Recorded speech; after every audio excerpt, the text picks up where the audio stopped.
Bravo 5 to Bravo leader. Hang on, I'm coming in. I don't know about you, but I've always wanted to ride in one of these things. Hi, I'm Samuel L. Jackson. Many of cinema's most memorable moments have been created here at Industrial Light and Magic. Tonight, we'll take you behind the scenes at ILM so you can see how these groundbreaking artists create their incredible illusions. We'll take you to Toontown and Jurassic Park. We'll meet an outrageous alien and a terrifying Terminator. And we'll go to the set of Star Wars, Episode 1, Phantom Menace, where special effects boundaries were shattered for the latest installment of the Star Wars saga. Where is it going? Don't worry. The Force will guide us. So join me for this special tribute to George Lucas's Industrial Light and Magic, where the only limit is the human imagination.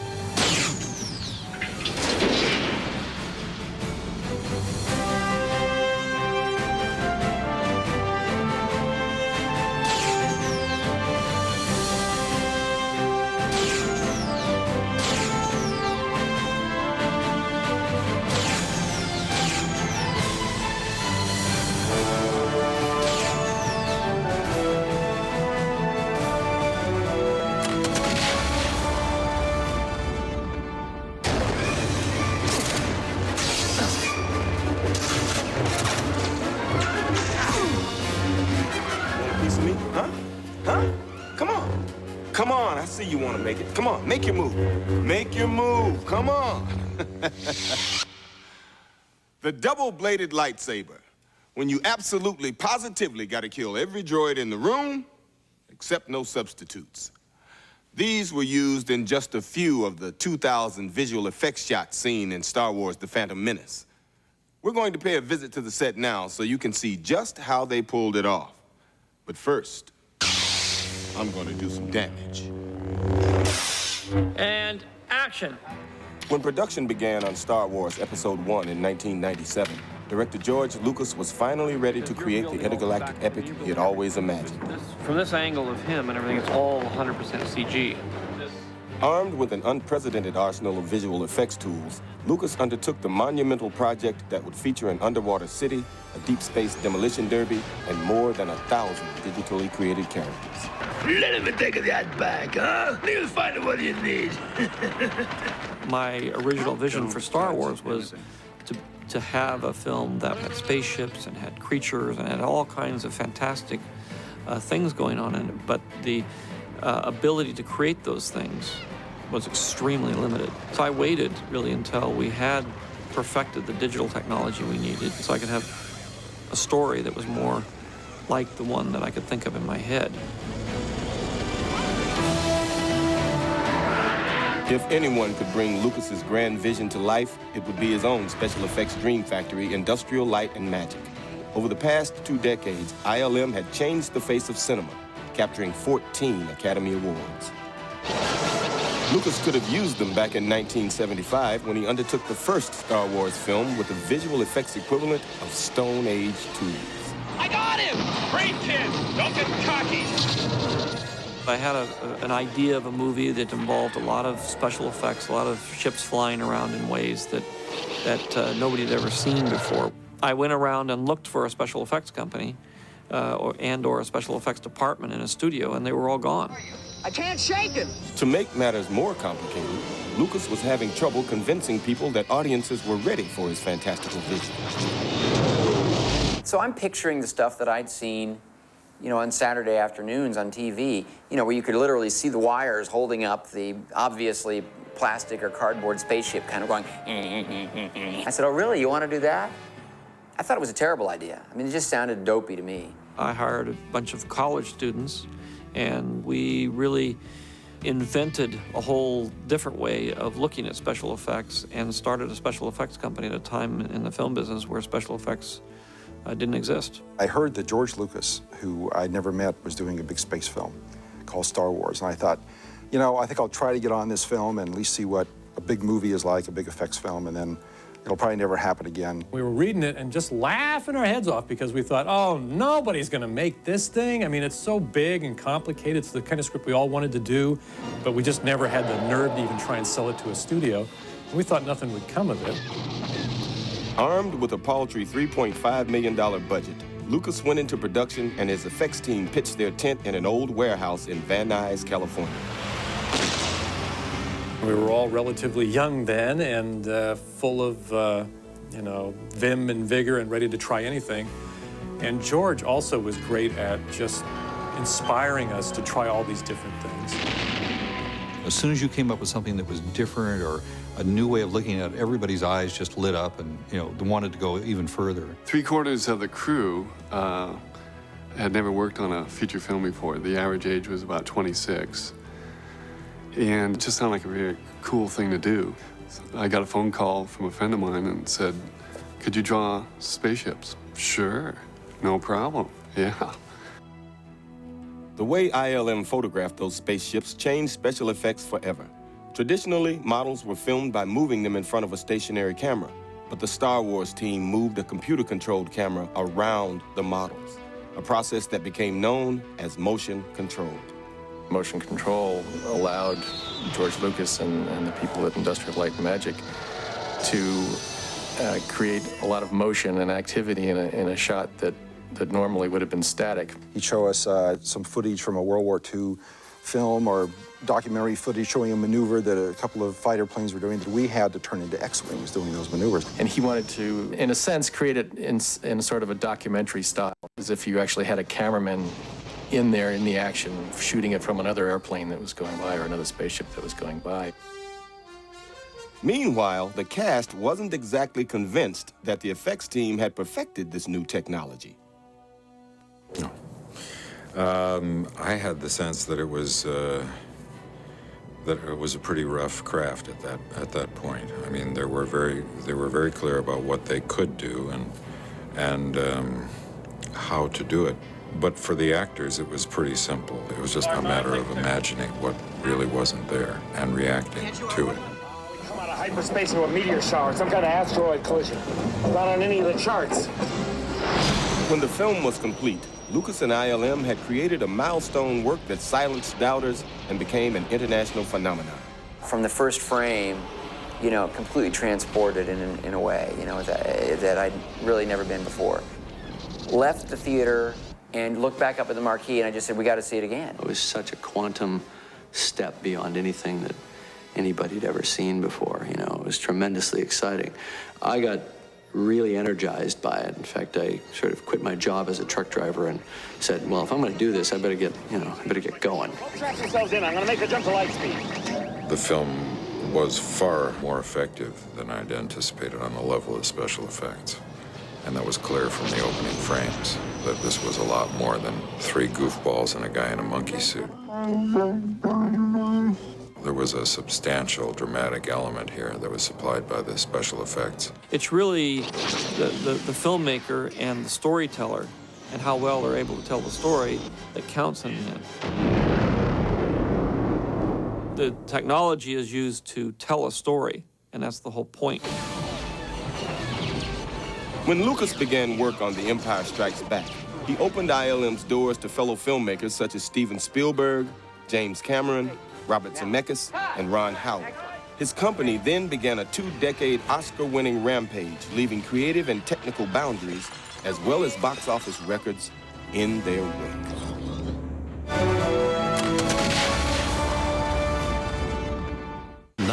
Skywalker must not become a Jedi. It's the Rebels' darkest hour. Give the evacuation code signal. And as the Empire closes in, friendships will be betrayed. No, don't hit the trap! We're trying to save Han from the bounty hunt. The digitally remastered epic with all new footage. That's impossible! You know it to be true. Star Wars Episode 5, The Empire Strikes Back, 8:30 Sunday on 9.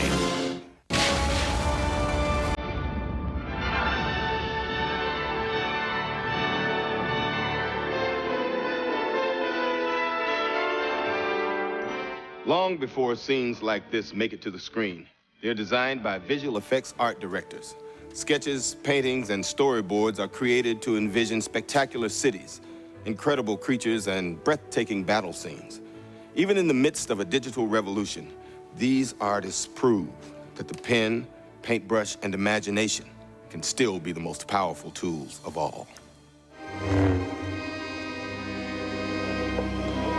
What a piece of junk. So make 0.5 past light speed. When George Lucas undertook the original Star Wars, he asked illustrator Ralph McQuarrie to create images of his long-ago, faraway galaxy. Almost a quarter century later, conceptual design continues to be an integral part of ILM's visual effects philosophy. I think in many ways, having an art department that focuses on pre-production and all of these design issues is what differentiates a lot of our work from the work of others. We try to be involved from the first day to the very last day.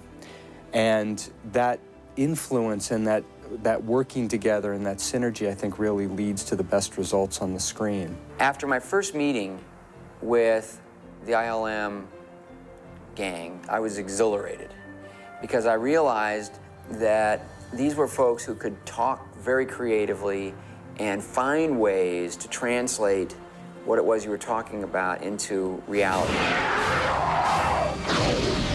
Director Ron Howard first worked with ILM on his 1985 hit, Cocoon. It's hard to know who to trust, isn't it, Jack?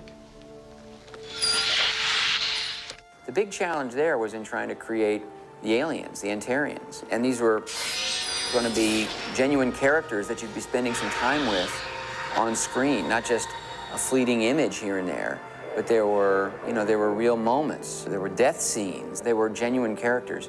I like to be able to, get on a location and react to what's happening around me because I can storyboard all my movies, which I often have. But when I get the location, sometimes I get 10 more ideas. And an effects guy needs to be flexible in order to allow me the chance to make up some stuff that I didn't think about 4 months earlier. The only thing that helps us to push the envelope is the client coming to us with an idea which has never been done before. And that very element is what helps us to continue to perfect and enhance our ability to produce the effects that we do. As their visual effects imagery has become more layered and complex, ILM has begun to use animated storyboards known as animatics to communicate their ideas. We're doing more and more animatics, which are basically moving storyboards. So not only do you have a framing of a scene or a depiction of what's happening in the scene, but actually the movement and the timing of it as well. One of ILM's early animatic efforts was for the memorable speeder bike chase in Return of the Jedi. When we did Jedi, we had 100 drawings of the sequence that takes place in like 3 minutes. We thought about trying an animatic, so we did it with little Ken and Barbie dolls.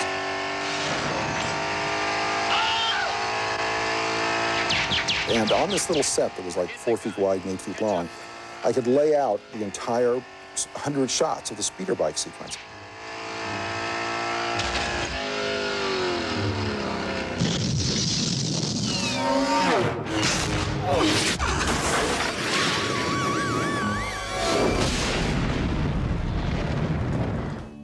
Since they spend their days creating fantastical worlds and incredible creatures, it's no wonder the ILM artists are a little different from the rest of us.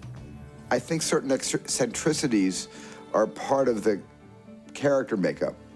And I think you can really understand that when you go into their little workstations and you look around at all the art and fetish icon they have hanging up on their cork boards and taped to the sides of their workstations, and then you see that some of these girls are really weird, but weird in a bohemian way, They're all very calm, but they're all discussing the most mind-boggling concepts.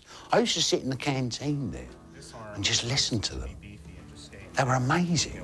We've got these machined aluminum joints up here in the shoulder. Right. To do what they've done and to rise to the level that they have, I'm sure, like good actors or like anybody else, they've immersed themselves in a very particular world. We can put like a little walkway between them, but the next one... When George Lucas was ready to return to the Star Wars world, He worked with concept designer Doug Chang to create the new film's diverse planets and eccentric characters. One of their greatest challenges was the lavishly imagined Naboo city of Theed. Theed City was actually the first location that we tackled, and it was the world that set the design aesthetics for episode 1. It was wonderful because it gave us an excuse to create a different design aesthetics, different from the original Star Wars, while still being in the Star Wars universe.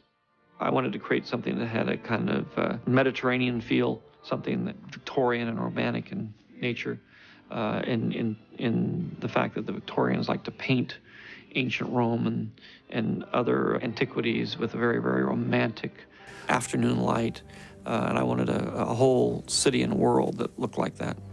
Theed City, we approached as being a physical model, a miniature at 1/30th scale. It was important for them to provide us fairly detailed types of drawings and sketches so that we could go ahead and design and plan the effects and knowing exactly what they wanted to achieve on the screen. To bring the Theed City model to life, the effects team added computer-generated birds and miniature waterfalls, which were made from a top-secret ILM formula.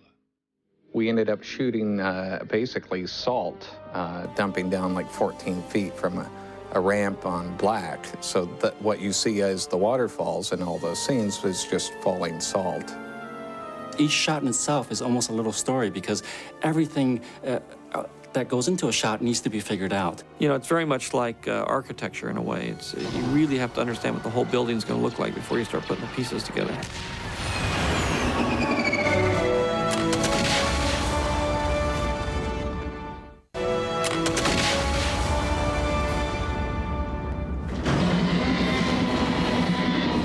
In recent years, Industrial Light and Magic has used their considerable resources to bring to life an impressive menagerie of computer-generated characters. Star Wars Episode 1 takes this technology a giant leap forward with several animated actors who seamlessly interact with their human counterparts. What, you think you're some kind of Jedi waving your hand around like that? I'm here in the Naboo swamp where a friend of mine has promised to show us how ILM conjures up these incredible creations. Look out! You saved my again. Jar Jar, you okay?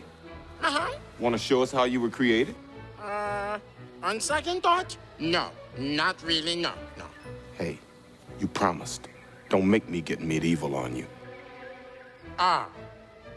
Your support is well seen. This way. Hurry.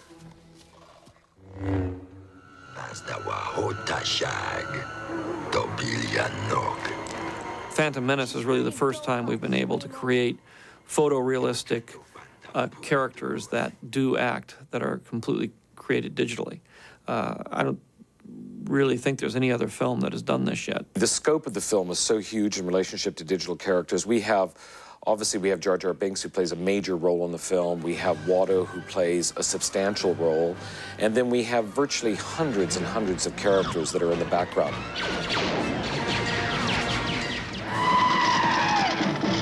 The groundwork for digital characters like Jar Jar and Watto was laid by visual effects legend Ray Harryhausen, who was a master of the stop-motion animation technique. We chose stories like Jason and Sinbad in order to put on the screen something different. And we had to use every trick of the trade that was available at that time. You couldn't go back and refine it the way you can today with the computer. That's what we grew up with, and we never considered it a difficult problem. It was a problem to solve. Early efforts in computer animation were made by Lucasfilm's Pixar Group, which would later form a new company and create such films as Toy Story.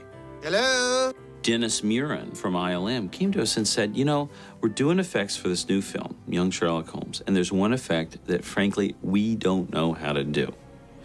And it's a stained glass window where there's a knight in it, and the knight is supposed to jump out and menace this old priest.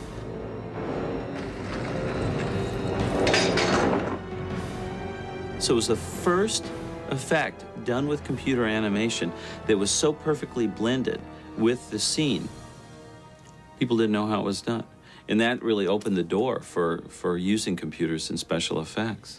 Such war than Alora. The The effect was so successful that ILM convinced director Ron Howard to use their computers for the difficult transformation scene in Willow. You know, I assumed it was going to be sort of your basic clunky, some dissolves, maybe something we could do with a couple of puppets. But Dennis Muren kept coming in and saying, you know, I think there's a thing we can do with computers. And I said, well, you mean like a dissolve? He said, well, no, it won't be dissolved. It'll be, you know, a real blending. You know, the term morph hadn't occurred yet. ILM next undertook the complicated water tentacle or pseudopod sequence from the abyss. I think it was 16 or 18 shots, something like that. Nothing that would overwhelm everybody, but you know, those 16 shots took, I think, 9 months. And boy, did we agonized over every detail. It was a perfect opportunity, and Jim, I think he had it in the back of his mind that if it didn't work, he could cut the sequence out of the film. But fortunately, we managed to, you know, to pull it off. It was a whole other order of magnitude when we did T2, and you have the nemesis of the film is entirely predicated on these effects working. Terminator 2 Judgment Day upped the stakes considerably by adding ILM's artistry to Robert Patrick's menacing performance. Get out. We didn't want him to be robotic. We wanted him to have a litheness and a fluidity that then had to translate into the animation. So Robert and I worked on his physical performance, his looks, his mannerisms.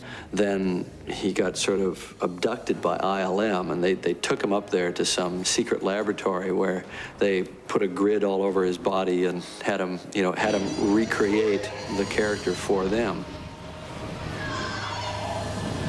But it was pretty extensive, and it was also embarrassing. You're out there in your bikini briefs and or a pair of nudo underwear that they gave me or something, and a skull cap, and you've got these 3-inch squares all over you, and you know, you're sitting there kind of going like, wow, this is really a trip.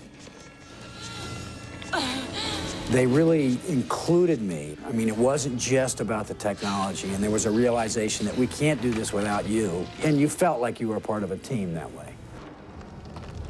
I think that's the great moment in the course of any visual effects project where you take that kind of leap of faith that you have a good enough team, that you've done the steps up to that point that allow you to project the trajectory of your technology to the next level.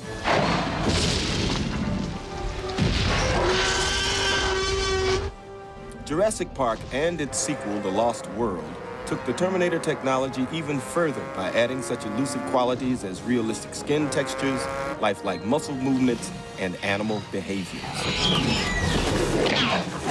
I think the pivotal moment in the development of digital technology in film was Jurassic Park.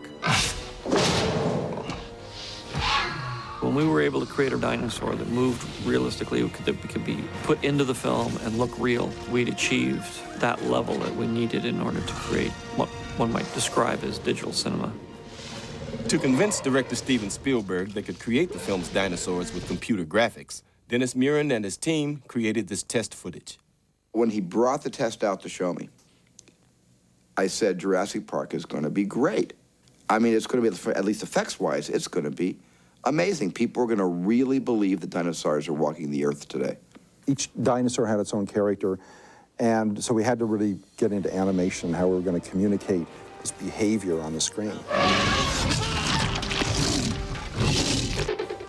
They got to have intent behind their eyes.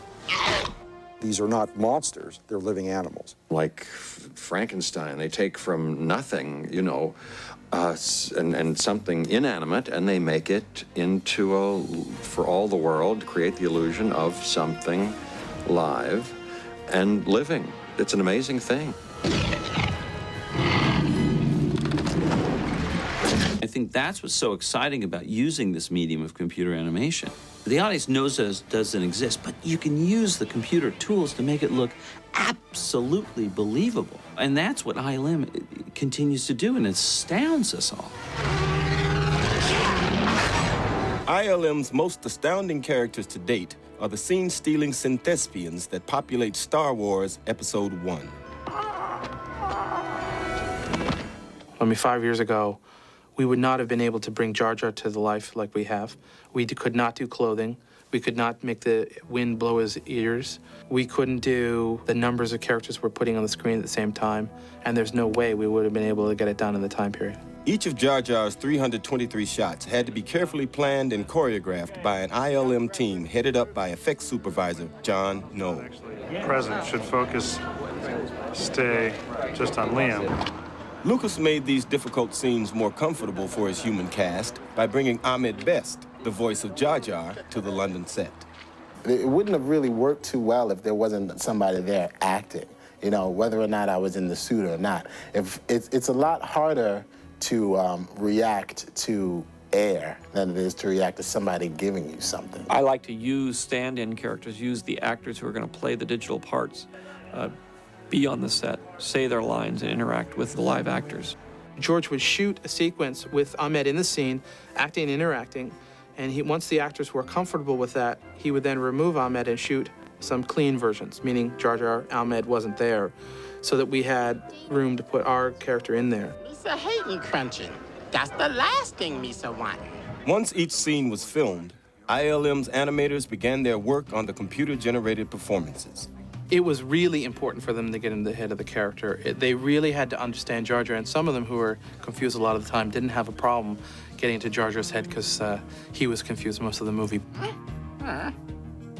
The visual effects team used a series of character animation tools and lip-sync reference materials to infuse Jar Jar with dead-on accurate dialogue and dynamic physical behaviors. Now that I had a character who was free to run and jump and have expression and act, there was a certain exuberance that I knew was going to be tied to that character, just in my own exuberance of being able to have a character free enough to do things with. God, what are Misa saying? Ultimately, what makes these characters so memorable is not special effects trickery, but character quirks and emotional resonance. As effects artists move into the realm of the actor, these are the qualities which will prove most challenging and rewarding. When we're getting into characters, we're actually giving emotions in different levels to the work than we've done before, more complicated emotions. And I think that's more like what's at the heart of storytelling.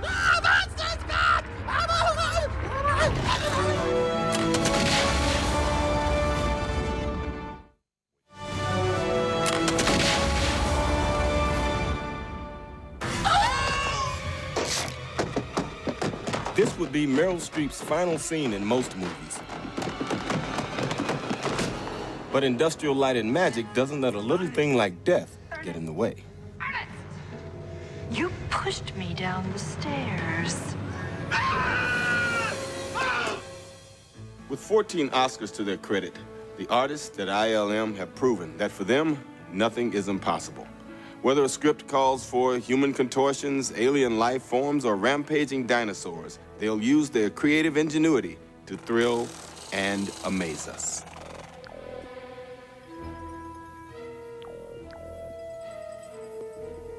Hey, put my butt back where it belongs.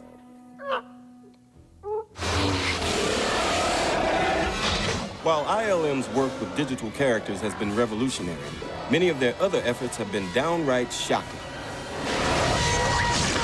Some of their most bizarre effects were seen in the 1992 black comedy, Death Becomes Her. I approached the illusion in Death Becomes Her from a storytelling point of view. I mean, I presented the screenplay to the effects team, and I, said, here's what I'd like to see. Just look at me. I'm soaking wet. Doing a human being is a lot more complicated than anything. And it's just because we are so familiar with each other and how we all move and look and how we behave. My ass. I can see my ass. There's something really wrong with your neck, too.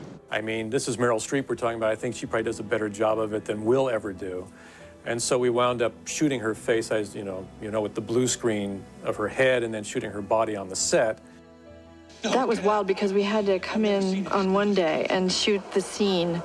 It happened to be the day my mother was visiting the set. So I was trying to explain this to her. She said, why the hell do you have a bag over your head? I come to watch you, they pay you all this money, you're acting with a bag over your head. And I said, well, Bob says it will all go together. I just have to make a telephone call. Oh, no. In Forrest Gump, ILM used their human-altering wizardry to even more dramatic effect when they digitally removed the legs of star Gary Sinise for more than half the film. Forrest Gump was different only because that it asked the effects to bring a lot more emotional resonance, essentially, as the rest of the movie was trying to do. It wasn't trying to blow you out of your seat, you know, with some real flashy, you know, trickery. It was trying to do, in a lot of cases, incredibly subtle work that might just alter a scene's, you know, tone just a little bit to match more of the director's original intent. Forrest Gump!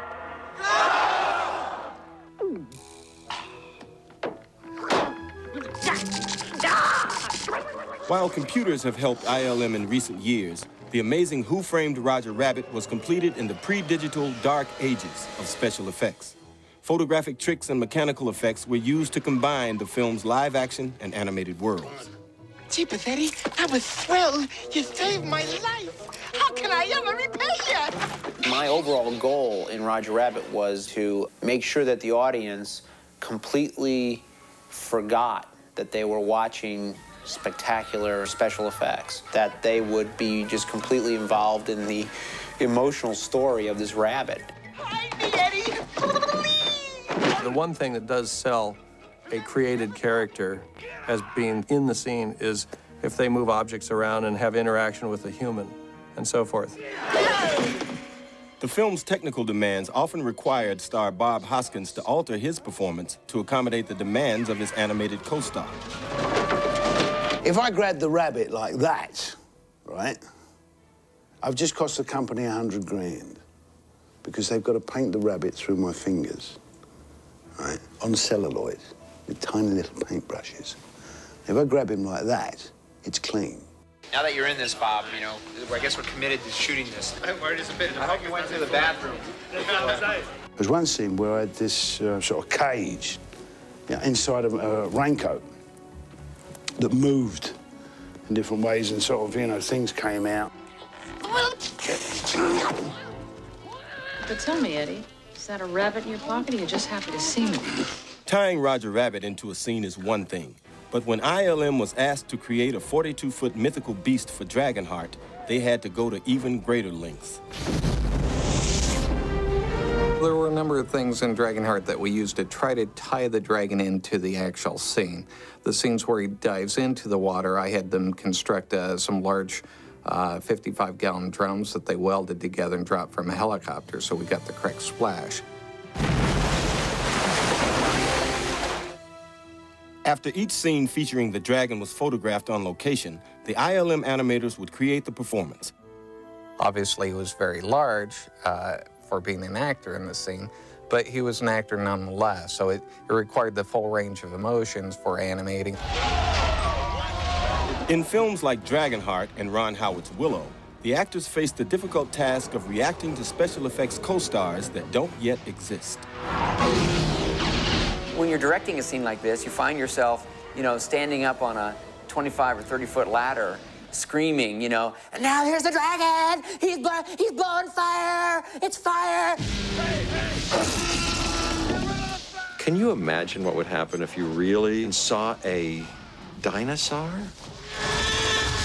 You have to fall short in the acting somehow, don't you? Must go faster.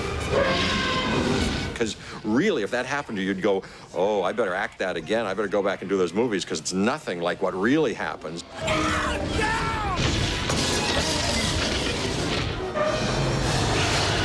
In the hit comedy Men in Black, star Will Smith had to envision an even more outrageous co-star when he had a close encounter with one of ILM's creations.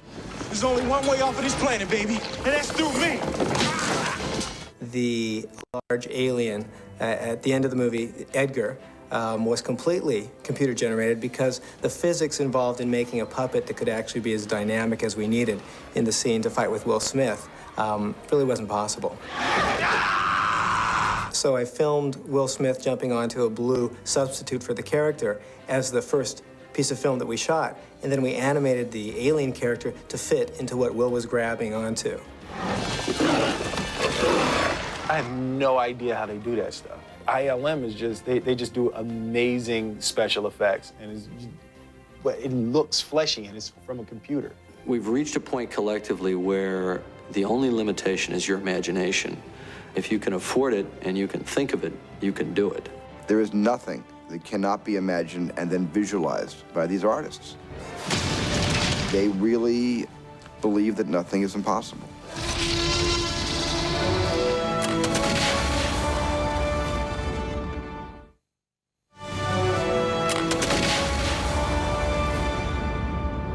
One of the most exciting scenes in Star Wars: The Phantom Menace is the high-octane pod race on Tatooine. The race took nearly 2 years to film and includes an incredible 320 visual effects shots, making it one of the most complicated scenes in motion picture history. For the first time, here are the secrets behind this spectacular interstellar hot rod rally.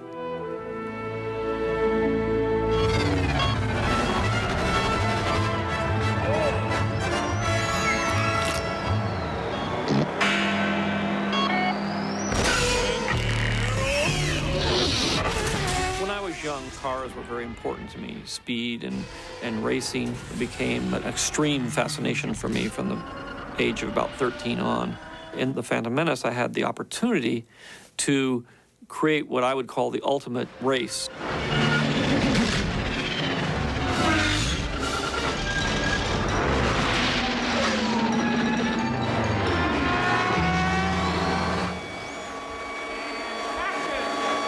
To plan the 500-mile-per-hour race, an elaborate animatic was created illustrating each shot in the scene. The finished test footage projected the difficult high-velocity sequence in an action-packed moving storyboard. Film is inherently a moving medium, and storyboards don't express that fully. So, especially in the example of the pod race, we decided to create these computer-generated animatics to put the storyboards in motion. They edited the whole thing together, got a really good idea of the timing and pace and the speeds that were involved and exactly what shots were necessary to tell the story.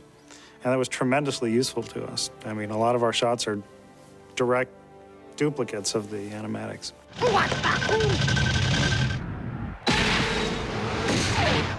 Ooh, there goes Quadranero's power coupling. And then you look up and you pull back and you realize that you're... Production of the pod race began on a London soundstage. And you're coming out the other side, Jake? This is where the Tuscans shoot you. Be careful. Anakin Skywalker, played by Jake Lloyd, was filmed against a neutral green screen background, with motion provided by the on-set crew. Find through the canyon, Jake. Find through the canyon. But these shapes, Back at ILM, the effects team created the treacherous background terrains seen throughout the 500-mile race. We knew we could shoot everything on a helicopter, and we could go to various different locations to try and create the whole arena of where we were going to shoot. But as the storyboards became more and more real, John Knoll turned to me and he said, you know, I think I can do this all in computer graphics. It's desert terrain that doesn't really exist anywhere in the world. And the speed that we're traveling, we couldn't really set up a big model. The only real solution we had was to do the terrains computer generated. In addition to the backgrounds, ILM also had to fabricate Anakin's racing rivals and their outlandish vehicles. Every pod is completely different. There are no shared parts between them. The idea is that a lot of these were supposed to be kind of hand-tinkered together in backyards. Some of them are more well-funded racing teams, but they're all really different. And we tried to make them all fly a little bit different. We only used real, tangible models for when they were stationary, and they were used in a couple of shots on the, again, stationary on the starting grid. But everything else that's in motion was a computer graphic version of each of those engines and pods. The most dramatic shots in the scene are the high-speed, end-over-end, bone-jarring crashes endured by the more unfortunate competitors. Logistically, it became such an expensive appearing nightmare that John decided to try and see what we could do in computer graphics, and I think the results are amazing. The effects team used realistic computer simulations to create the dynamic Formula One-style crashes. It's not a lot of flame. That's not really what it's about. It's about inertia. These things hit and they just sort of keep going and parts shred off of them and they tumble and pieces go everywhere.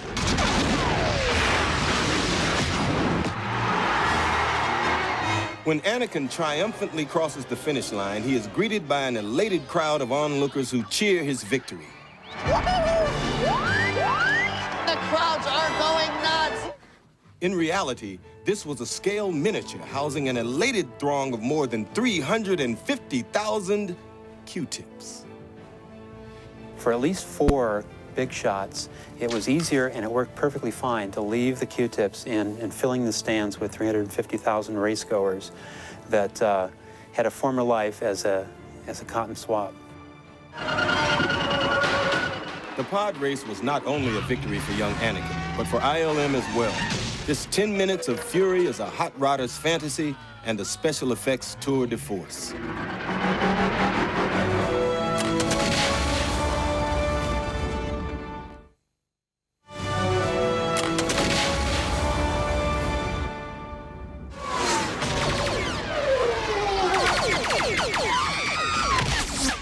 For nearly 25 years, Industrial Light and Magic has captivated audiences with their unique blend of groundbreaking technology and dazzling creative artistry.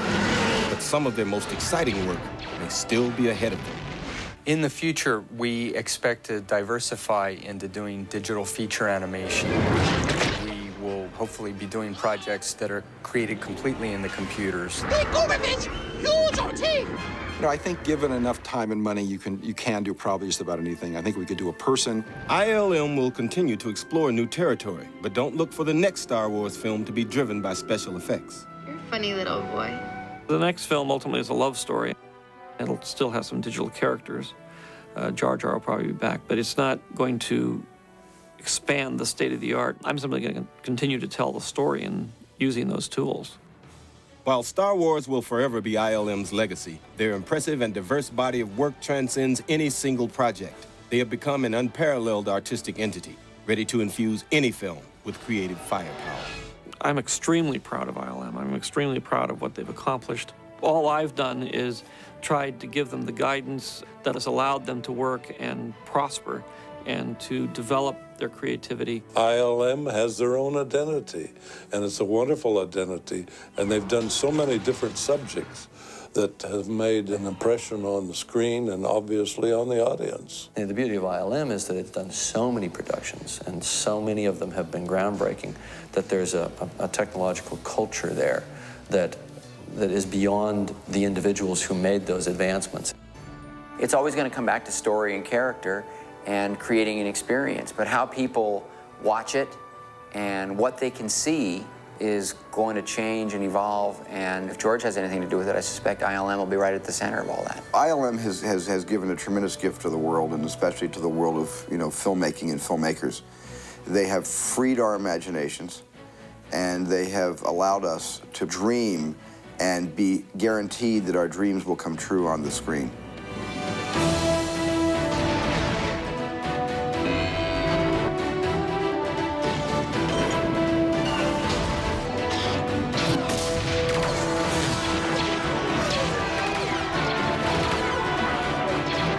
All units stand by in attack formation. I have to sign off now so I can strike down upon these Federation troops with great vengeance and furious anger. But I hope you have a new appreciation for all the challenging special effects work that goes on behind the scenes here at ILM. See you later, and may the Force be with you.